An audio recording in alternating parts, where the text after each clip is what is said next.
네, 오늘 우리가 함께 볼 말씀은 미가서 3장 말씀입니다. 미가서 3장 1절에서 12절까지 제가 봉독해 드리도록 하겠습니다. 내가 또 이르노니 야곱의 우두머리들과 이스라엘 족속의 통치자들아 들으라. 정의를 하는 것이 너희의 본분이 아니냐. 너희가 선을 미워하고 악을 기뻐하여 내 백성의 가죽을 벗기고 그 뼈에서 살을 뜯어 그들의 살을 먹으며 그 가죽을 벗기며 그 뼈를 꺾어 다지기를 냄비와 속 가운데에 담을 고기처럼 하는도다. 그때에 그들이 여호와께 부르짖을지라도 응답하지 아니하시고 그들의 행위가 악했던 만큼 그들 앞에 얼굴을 가리시리라. 내 백성을 유혹하는 선지자들은 이에 물을 것이 있으면 평강을 외쳐 그의 입에 무엇을 채워주지 아니하는 자에게는 전쟁을 준비하는도다. 이런 선지자에 대하여 여호와께서 이르시되 그러므로 너희가 밤을 만나리니 이상을 보지 못할 것이요 어둠을 만나리니 정치지 못하리라 하셨나니 이 선지자 위에는 해가 져서 낮이 캄캄할 것이다.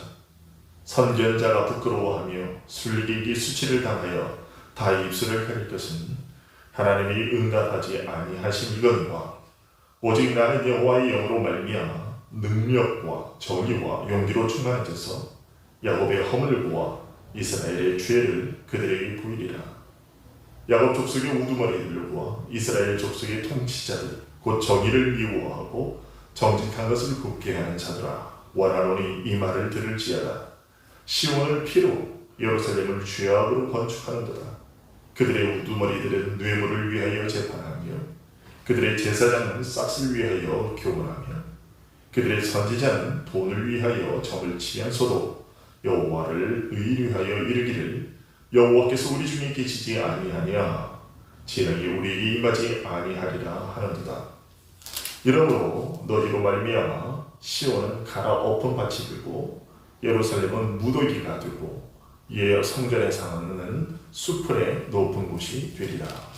아멘. 앞서 2장에서 미가 선지자는 악한 권력자들의 죄악과 그들에 대한 하나님의 심판을 선포했었습니다. 이러한 선지자의 외침은 오늘 본문 3장에서도 계속해서 이어지는데요. 오늘 본문인 미가서 3장에서도 선지자는 백성의 지도자들이 공의를 미워하고 정직한 것을 굽게 하여 예루살렘을 죄악으로 물들였기 때문에 하나님의 심판을 받아 예루살렘이 무더기가 되고 성전이 파괴될 것이라고 예언을 합니다. 이 예언을 하면서 미가 선지자는 가장 먼저 지도자들의 본분을 먼저 언급하는데요. 하나님께서 알려주시는 통치자의 본분은 정의입니다. 1절에서 하나님은 이렇게 말씀하십니다. 정의를 아는 것이 너희의 본분이 아니냐. 이 말씀에서 우리가 가장 먼저 깨닫게 되는 것은요, 지도자들에게는 일반 백성들보다 더 높은 청렴 결백이 요구된다는 사실입니다. 왜냐하면 지도자들은 무엇이 옳고 그른지를 아는 점에서 다른 사람들보다 탁월해야만 그 일을 수행해야 할 수 있기 때문입니다. 선악의 차이가 모든 사람의 마음에 새겨져 있기는 하지만 백성들 가운데서도 높은 자리에 앉아있고 탁월한 권력을 가진 사람들은 그 공동체의 눈과 같은 역할을 담당하고 있기 때문에 그들은 무엇이 옳고 그른지를 아는 점에 있어서 보통 사람들보다 더 탁월해야만 한다는 것입니다. 눈이 좋지 못하면 잘못된 길, 험한 위험한 길로 들어설 수 있기 때문에 높은 다스림에 앉은 사람들은 다른 사람들에게 바른 길을 안내하도록 추대된 그런 눈과 같은 존재라는 것을 자신들이 인식하고 그것을 위해서 더 노력을 해야만 했었습니다. 그런데 이스라엘의 지도자들은 그 반대로 행했던 것이죠. 즉 그들은 자연의 모든 질서를 고의적으로 악한 마음에서 뒤집어 버렸다라는 것입니다. 그리고 선지자가 정의를 아는 것이 너희의 본분이 아니냐라고 라고 한 이 말은 단순히 지도자들이 좋은 뜻과 정직한 마음만 있으면 된다, 이런 것을 훨씬 떠넘어 그것으로는 충분하지 않다라는 것을 보여주는 것이죠. 지도자들에게는 모든 문제를 판별할 수 있는 판별력과 슬기로움이 함께 요구된다는 것입니다. 이런 깨달음과 슬기로움이 부여되지 않는다면, 자신들에게 그런 것이 부족하다고 느껴진다면 그들은 하나님께, 주님께 그것을 주시도록 요청해야 합니다. 정말이지 우리는 하나님의 영이 없이는 아무리 영특한 사람이라도 완전한 통치자가 될 수 없다는 사실을 늘 기억해야 할 겁니다. 최고의 권세라는 선물이 부여된 자라 하더라도 하나님의 영이 그들과 함께하지 않는다면 그들은 결코 올바른 통치를 할 수 없다는 것을 우리가 기억해야 될 것입니다. 그런데 이스라엘의 통치자들은요, 이런 사실을 깨닫지 못했어요. 그들은 선택된 백성들 중에서도 최고로 높은 자들이 되어서 하나님께로부터 그토록 큰 권세와 위엄을 받아서 영화로워졌는데, 그렇게 영화로워짐에 따라 하나님의 교회와 그리고 그의 택하신 백성들 위해 세움을 그렇게 받았음에도 불구하고 그들은 타락했다는 것입니다. 때문에 그들의 죄는 더욱 심각한 것이다 라고 말할 수 있는 것이고요. 하나님께서는 그래서 그들에게 주신 그 높고 거룩한 권위를 악용해서 배은망덕의 죄를 짓는 그들을 심판하시겠다고 말씀하시는 것입니다. 오늘날에도 나라를 이끄는 지도자들이 자기의 권력을 이용해서 재물을 모으고 부정을 행하는 경우들을 종종 보게 되는데요. 이런 사람들은 정말이지 하나님께서 공의를 행하실 것이다 라는 이런 사실을 오늘 말씀에 선포되는 이런 부분들을 정말 마음속 깊이 잘 기억해야 될 것입니다. 오늘날 남미와 저 아프리카와 저는 또 중동에 있는 저런 국가들, 동남아시아에 있는 국가들을 보면 과거 우리나라에도 있었습니다만 독재자들이 있었고, 그 독재자들이 자기의 배만을 위하여 백성들을 그 수단으로 삼았다는 것을 또 지금도 그런 사람들이 있음을 우리가 보게 되는데요. 하나님께서는 반드시 그런 자들을 심판할 것입니다. 그리고 또한 이제 우리 가운데 들려오는 여러 가지 일들, 소식들 가운데는 우리나라의 정치가에 들려오는 소식들 중에는 차별금지법을 9월이면 통과시키겠다라는 그런 이야기가 들려오고 있는데요. 우리가 그런 일이 되지 않도록, 우리가 여러분들도 다 들어서 아시겠지만 차별금지법이 제목과는 다르게 그 안에는 하나님의 말씀과는 반대되는 그런 죄악된 그러한 요소들을 정당화하는 내용들이 포함되어 있기 때문에 우리는 그 내용들이 그 안에 포함되지 않도록 우리가 부지런히 노력을 해야 되는데, 우리들이 그렇게 노력을 할 뿐만이 아니라 하나님께서 그 법안을 위반하는 자들, 그 권세를 가진 자들이 정말로 올바른 판단을 해서 사람들의 눈치를 보지 않고 정말 하나님의 말씀에 따른, 하나님의 영이 인도하심을 따른 그런 올바른 선택을 할 수 있도록, 판단을 하고 진행할 수 있도록 우리가 기도해야 될 것입니다. 우리가 여러 가지로 우리의 목소리를 외부적으로 내기도 하지만 또 그 일을 위해서도 부지런히 기도해야 되겠지요. 어쨌든 오늘 본문에 우리가 보게 되면 이스라엘의 통치자들은 이렇게 하나님의 공의를 두려워하지 않고 백성들을 수탈했습니다. 2절과 3절에서 선지자는 그들이 향한 악을 구체적으로 다음과 같이 밝히고 있습니다. 2절과 3절을 보시면요, 너희가 선을 미워하고 악을 기뻐하여 내 백성이 가죽을 벗기고 그 뼈에서 살을 뜯어 그들의 살을 먹으며 그 가죽을 벗기며 그 뼈를 꺾어 다지기를 냄비와 솥 가운데에 담을 고기처럼 하는도다 라고 얘기했습니다. 하나님은 백성들에게 저지른 지도자들의 불의함을 맹수가 사냥한 짐승을 뜯어먹는 모습과 또 도살자가 짐승을 도살하는 그런 장면에 비유하고 있는데요.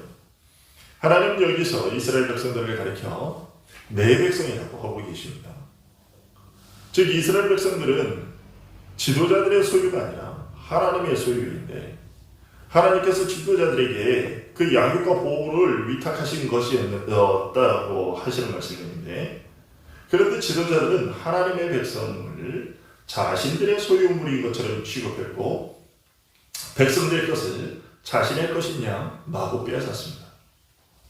지도자들은 백성들에게 무거운 세금을 부과하고 가혹하게 징세했고 뿐만 아니라 심지어 그것으로도 자신이 원하는 것을 충족하게 하지 못할 경우에는 그들에게 죄를 뒤집어 씌워서 백성들이 그들의 생계 수단마저 강제로 빼앗아서 한 가정을 완전히 파멸시켜버리는 그런 악행을 저지르기도 했다는 것입니다. 하나님께서는 이런 지도자들의 악행을 보고만 계시지 않을 것이라고 4절에서 선포하십니다. 4절에서 선지자는 그때 그들이 여호와께 부르짖을지라도 응답하지 아니하시고 그들의 행위가 악했던 만큼 그들 앞에 얼굴을 가리시리라고 선포합니다. 정확한 날짜가 언제인지 선포되고 있지는 않지만 하나님께서 작정하신 심판의 때가 오면 자기 백성들이 당한 대로 지도자들이 저지른 그 악행대로 보응하실 것이라고 하십니다. 하나님의 심판의 때가 되면 지도자들은 백성들이 지도자들의 악재에 신음하며 부르짖었던 것과 같이 부르짖게 될 것인데요. 그들은 백성들이 자신들의 사정을 봐달라고 아무리 간청해도 그들의 부르짖음에 신경 쓰지 않았습니다. 백성들이 신음하며 할수록 더욱더 그들에게 압제를 강요했습니다. 그런데 이제 하나님이 그들이 백성들에게 했던 그대로 보응하실 것이라고 말씀하고 계십니다. 그들이 아무리 간절히 부르짖어도 하나님은 그들의 부르짖음에 응답하지 않을 것이라고 하십니다. 이런 말을 듣고서 혹시 누군가가 아니 그래도 하나님은 자비로우신 분이 아니십니까? 그러니 용서해 주셔야 하는 것 아닙니까? 라고 묻는다면 그렇습니다. 하나님은 자비로우신 분이신 것은 맞습니다. 하지만 자비롭지 않은 자들에게는 자비롭지 않은 심판을 행하실 것입니다. 하나님의 자비는 자신의 죄악에 대해 깨닫고 돌이켜 회개하는 자들에게 임하는 것이지 자신의 악행에 대한 회개 없이 단지 현재의 어려움과 고통 때문에 부르짖는 그런 소리에는 귀를 기울이시지 않으십니다. 하나님의 자비는 그런 자들의 것이 아닙니다. 따라서 만약 어느 누군가가 형제에게 냉혹하게 행한다면 그가 누구이든지 간에 미가 선지자가 여기서 말하고 있는 그러한 하나님의 심판을 당하게 될 것입니다. 아무리 그가 부르짖어도 하나님의 자비가 그에게 임하지 않을 것입니다. 거지 나사로와 부자에 관한 그 비유에서도 우리가 분명히 볼 수 있죠. 그가 죽어서 아무리 자비를 호소해도 그에게는 물 한 방울의 자비가 행해지지 않는 것입니다. 이것을 우리는 기억해야 될 것입니다. 한편 이스라엘 백성들에게 행해진 악은 지도자들의 행악뿐만이 아니었습니다. 하나님의 말씀을 전하는 사명을 부여받은 선지자들 역시도 타락했는데요. 미가 선지자는 타락한 선지자들의 악행에 대해서 5절의 말씀으로 고발하고 있습니다. 5절을 보시면 내 백성을 유혹하는 선지자들은 이에 물것이 있으면 평강을 위채나 그 입에 무엇을 채워주지 아니하는 자에게는 전쟁을 준비하는도다 라고 말하고 있습니다. 즉 자신들에게 어떤 이익을 안겨주는 자들에게는 하나님께서 주시지 않았음에도 즐거운 말을 해주고 이익을 안겨주지 못하는 백성들에게는 전쟁을 준비했다. 즉 저주하는 소리를 퍼부었다 라고 얘기하고 있습니다. 교회사에서 이런 인물들을 찾아보는 것은 그리 어렵지 않은 일입니다.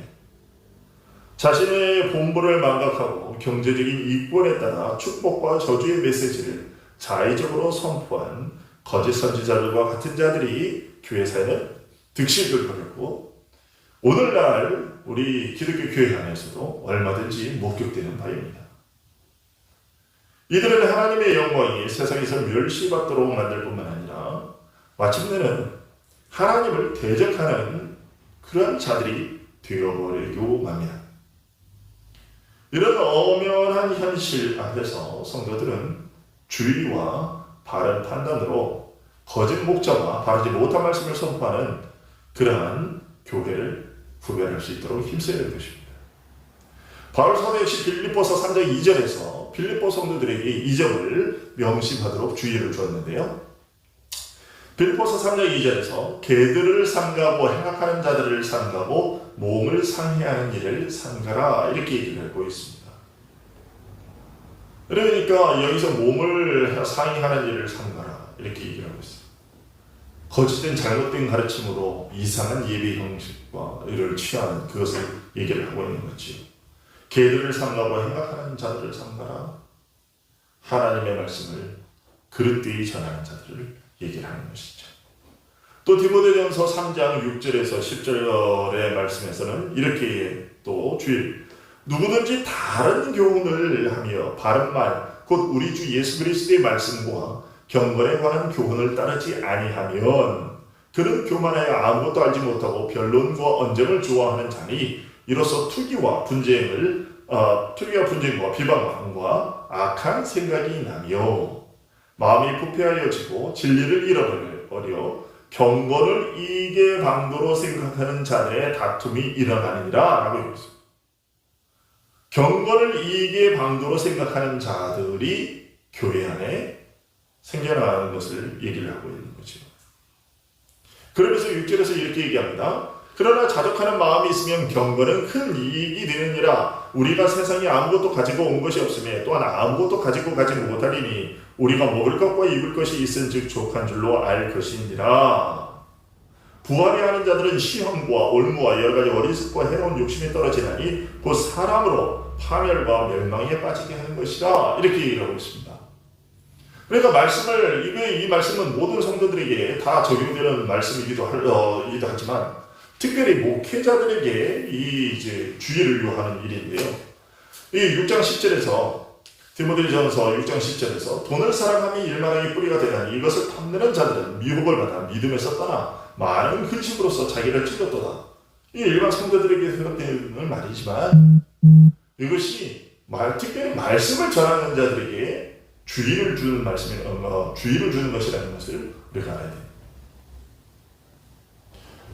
목회자들이 어떤 경제적 이익을 위해서 그 말씀을 전하려고 하는 그런 유혹에 빠지면 결국은 믿음에서 멀어지게 되고 또 성도들을 죽음의 구렁텅이로 몰아넣을 수 있다는 것을 지금 얘기하고 있는 것입니다. 먹을 것과 입을 것이 있을즉 족한 줄로 알 것입니다. 그렇습니다. 이런 마음이 우리들에게 늘 있어야 되고 특별히 사역자들에게는 말씀을 전하는 자들에게 이런 마음이 있어서 그래서 이것들을 초월해야 되지만이 하나님의 말씀을 그릇되이 전하려고 하는 그러한 욕심에서 유혹에서 우리가 벗어날 수 있습니다. 목회자는 자신이 선포하는 말씀의 순결성을 유지하기 위해 늘 경계하는 마음을 가져야 되겠죠. 그러나 계속해서 자신의 본분을 망각하고 자신의 이득에만 몰두하는 선지자들에게는 백성들에게 악행을 저지른 지도자들과 같은 하나님의 보응, 하나님의 심판이 임할 것이라고 말합니다. 미가 선지자는 하나님께서 행하실 거짓 선지자들에 대한 보응을 다음과 같이 밝히고 있습니다. 6절을 보면 6절에서 그러므로 너희가 밤을 만나리니 이상을 보지 못할 것이요 어둠을 만나리니 점치지 못하게 될 것이라. 캄캄하게 될 것이라는 거지요. 눈앞이 캄캄하게 될 것이다. 그래서 아무것도 보지 못하는 그러한 밤과 같은 그러한 상황을 맞이하게 될 것이다 라고 얘기하는데 왜 그러냐면 이상을 보지 못하고 점을 치지 못하게 돼. 여기서 점이라는 것은 오늘날 미신을 하는 그 점쟁이 그런 것이 아니라 하나님의 뜻을 묻고 그것을 얘기하는 것이죠. 여기서 이상이라 하는 것은 하나님께서 선지자들에게 보여주셨던 계시를 얘기하는 것인데 따라서 이상을 보지 못할 것이라 하는 말은 하나님께서 주시는 계시가 없게 될 것이다. 그래서 선지자가 자기 멋대로 자기 마음대로 말을 지어내게 될 것이다라는 것입니다. 여러분 보십시오. 이것이 하나님의 심판이라는 것입니다.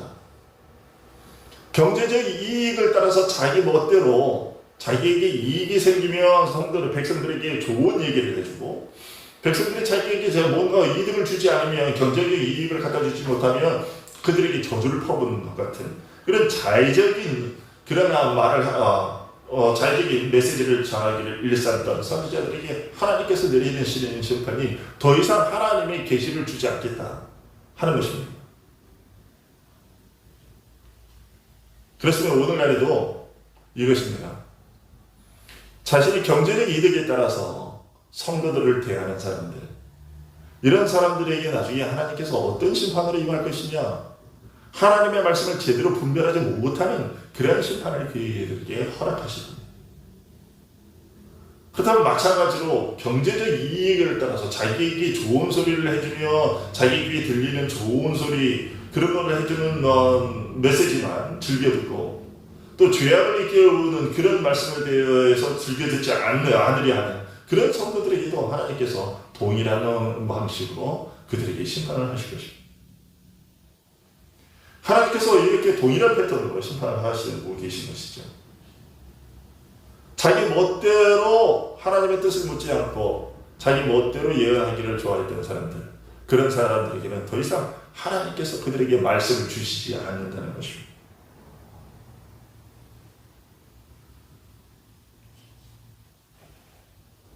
하나님께서는 정녕 그들에게 어떠한 계시도 주시지도 않을 것이고, 따라서 선지자들이 선지자라고 하는 자들이 자기 멋대로 아무 말 대잔치를 벌이게 하실 것이다. 이것이 하나님의 심판의 내용입니다. 마치 6절 하반절에 선지자 위에는 해가 져서 낮이 캄캄할 것이라는 말씀대로 하나님께서 알려주시는 바가 없으니까 그들은 암흑을 걷는 것 같은 그런 상태가 될 것입니다.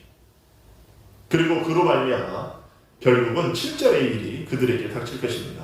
7절을 보면 선견자가 부끄러워하며 술객이 수치를 당하여 다 입술을 가릴 것은 하나님이 응답하지 아니하심이거니와, 그들이 정녕 성령의 인도하심에 따라서 하나님께서 알려주신 계시에 따른 그런 말을 선포했다면 그들이 선포한 말들은 실현이 되었을 것입니다. 하지만 경제적 이익 여부에 따라서 하나님의 뜻과는 상관없이 자의적으로 평강과 전쟁의 메시지를 남발했기 때문에 그들의 말이 실현될 리가 없었던 것이죠. 하나님께서 주신 말이 아니기 때문에 하나님께서 그 말에 응답해 주실, 그 말이 이루어지도록 해주시지 않은 것이죠. 결국 그렇게 됨으로써 거짓 선지자들은 백성들 앞에서 수치를 당하게 될 것입니다. 하나님께서 주신 계시라고 떠들어댔지만 실제로 실현되는 일은 하나도 없음으로 말미암아 그들이 전한 메시지가 전부 다 거짓으로 판명될 것이기 때문입니다. 그래서 그들은 이제 더 이상 입을 열어서 무엇을 말하려고 하지 못할 것입니다. 왜냐하면 말을 해도 실현되지 않을 것이고, 그러면 백성들이 선지자라고 하나님의 말씀이라고 전했는데 하나도 실현되는 게 없네? 저거 선지자 맞아? 그래서 그런 창피함이, 수치스러움이 그들에게 임할 것이기 때문에 이제 더 이상 말을 하지 못하게 될 것이다. 말을 하려고 하지 않을 것이다. 하나님, 말을 하면 할수록 그들의 말이 거짓임이 더욱 드러날 것이기 때문에 그렇습니다. 하지만 미가 선지자의 입은 닫히지 않을 것입니다. 왜냐하면 미가 선지자의 말은 응답될 것이기 때문에 그렇습니다. 8절에서 이렇게 미가 선지자는 오직 나는 여호와의 영으로 말미암아 라는 말로 자신이 전하는 말의 출처를 밝히고 있습니다. 미가 선지자는 자신은 거짓 선지자들처럼 임의대로 말을 전하고 있지 않으며 오직 여호와의 영이 지시해 주신, 여호와의 영이 전하라고 주신 말씀만 전하기 때문에 자신이 선포한 말은 반드시 이루어질 것이다 라고 얘기하고 있는 것이죠. 그런데 특별히 거짓 선지자들이 더 이상 하나님으로부터 아무런 계시를 받지 못할 것이라는 메시지가 그대로 실현됨으로써 그것이 증명될 것이라고 말합니다. 그러니까 거짓 선지자는 사람이 주는 뇌물로 그 힘을 얻었지만, 참된 선지자는 하나님이 공급하신 능력으로 힘을 얻고, 그래서 어떤 상황에도 불구하고 어떤 상황이 어떠하든지 간에 그것과는 상관없이 하나님의 말씀을 전하는 일에 불굴의 용기를 가지고 임한다는 것입니다.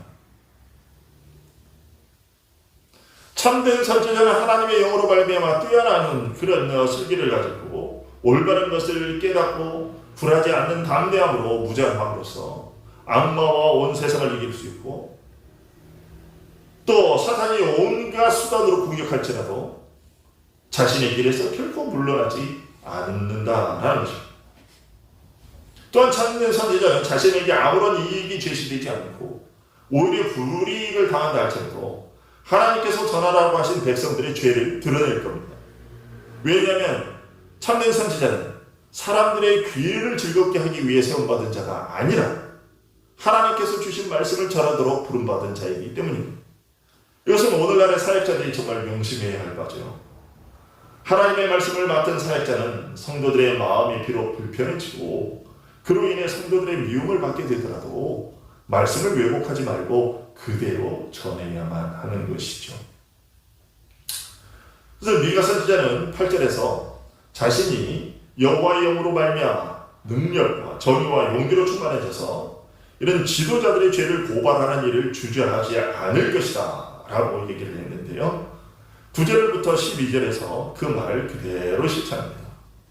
자신은 참된 선지자이기 때문에 자신에게 경제적 이익이 전혀 돌아오지 않지만 하나님께서 자신에게 전하라고 하신 말씀을 그대로 전할 수밖에 없는데, 그럼 하나님께서 미가 선지자에게 주신 그 말씀, 전하라고 하고 맡겨주신 그 말은 무엇이냐면 바로 지도자들의 죄를 책망하는, 그것을 선포하는 그러한 말이었습니다.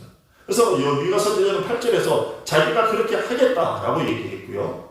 그리고 그렇게 얘기하겠다고 밝힌 그 지도자들의 죄를 9절에서부터 밝히는 것이죠.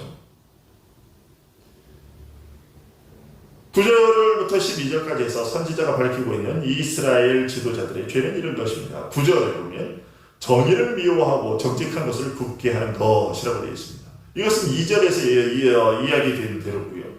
10절에 시온을 피로 예루살렘을 죄악으로 건축하도다 라고 얘기를 하고 있는데, 이것은 일반 가나안 백성들의 최저 순교의 수단과 최소한의 생활 공간마저도 가난한 백성들의 그런 최저 생계 수단, 그리고 가난한 백성들의 최소한의 생활 공간, 이것까지도 불법으로 약탈해서 모은 재산을 합법하기 위해서 예루살렘의 성전과 궁전들과 성곽들을 화려하게 치장했다는 것입니다. 이런 사실은 예레미야 22장에서도 예레미야 선지자가 밝힌 바가 있는데요. 예레미야서 22장 13절에 보면 불의로 그 집을 세우며 라고 되어 있습니다. 그러니까 백성들의 것을 약탈한 것, 강탈한 것, 그것을 가지고 자기의 집을 아주 화려하게 꾸몄다는 얘기지요. 그럼 부정하게 그 다락방을 지으며 자기의 이웃을 고용하고, 그러면서 또 자기의 밭을 갈거나 집을 짓는 일에 이웃을 고용해가지고 일을 시키고 나서도 품삯을 주지 않은 자, 이런 자들이 있었다고 얘기를 합니다. 그런 자들에게 화가 있을 것이다. 그리고 하박국서 2장 12절에서도 그런 얘기를 합니다. 피로 성읍을 건설하며 불의로 성을 건축하는 자에게 화 있을진저.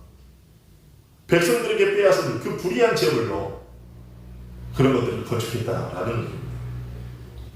또한 그들은 예루살렘 성전이 자리하고 있었던 시온산을 아름답게 꾸미고 성역화함으로써 불의한 방법으로 취득한 재산을 정당화했는데, 이런 사실은 목적이 있어라면 모든 수단도 합리화된다라는 그 인본주의적 사고에 기반한 행동이었던 것이죠. 그래서 미가 선지자는 이런 방식으로 치장된 예루살렘을 죄된 곳으로 판단하고 신랄하게 비판하고 있습니다. 정당한 수단과 방법이 아닌 탈법과 부정한 수단으로 치부된 재산, 이런 것들은 어떤 경우에 있어도 합리화시키는 일이 없어야 하는 것이죠. 그리고 11절에서 미가 선지자는 지도자 위치에 있는 선지자들의 또 다른 죄를 고발합니다. 11절을 보시면요. 그들의 오리머리들은 뇌물을 위하여 재판하며 그들의 제사장은 싹을 위하여 교훈하며 그들의 선지자는 돈을 위하여 점을 치면서도 여호와를 의리하여 이르기를 여호와께서 우리 중에 계시지 아니하냐, 재앙이 우리에게 임하지 아니하리라 하는도다. 총체적인 난국이죠. 보게 되면 우두머리들, 그 다음에 제사장들, 선지자들이 이렇게 나오고 있는데, 이들에게는 공통된 점이 있습니다. 다 무엇입니까? 뇌물, 그 다음에 싹, 돈. 자신들의 경제적 이득, 이것에 완전히 눈이 뒤집혀 있었다는 것을 보여주고 있는 것이죠. 지도자급에 있는 모든 사람들이 다 그랬다는 것입니다. 여러분, 오늘날에도 우리가 이런 모습들을, 이와 비슷한 모습을 혹시 보고 있는 것 같습니다. 이게 우리 사회에서도 그렇고요. 교회 안에서도 그렇습니다. 모든 것을 좌우하는 것이 다 돈이 되어 있는 것이죠. 여러분들이 이 모두가 경제적 이득을 얻을 수 있기만 하면 자신들의 본분에 반대되는 행위라 할지라도 얼마든지 그 일을 행했고 또 행하고 있고 또 앞으로도 그렇게 행할 것이라는 거죠. 그리고 그보다 더욱더 참남한 것은 뭐냐면 그런 악을 행하면서도 하나님으로부터 어떤 심판도 받지 않을 것이라고 여겼다는 것이죠. 자신들이 권세자가 된 것은 하나님의 복을 받은 것이고 제사장과 선지자가 된 것 역시 하나님의 선택과 특별한 부르심을 받은 것이라고 생각을 하고서는 그런 과정과 신분을 자신들의 악행에 대한 하나님의 심판을 막아주는 방패가 되는 것처럼 여겼다는 것이죠. 하나님이 우리 중에 계시지 아니하냐? 하나님은 지금 미가 선지자를 통해서 이런 자들을 심판하시겠다고 그러시는데 이들은 착각을 하고 있는 거죠. 야, 봐라, 하나님이 우리 가운데 계시기 때문에 우리가 이렇게 잘 살고 번성하는 것 아니야? 라고 얘기하고 있는 것이죠. 그래서 하나님이 우리 중에 계시기 때문에 우리에게는 재앙이 임하지 않을 거야. 온갖 악을 일삼으면서도 말이죠. 예레미야 선지자 역시도 예레미야 7장 4절과 8절에서 이런 점을 지으면 너희는 이것이 여호와의 성전이라 여호와의 성전이라 여호와의 성전이라 하는 거짓말을 믿지 말라. 보라, 너희가 무익한 거짓말을 의존하는 거다.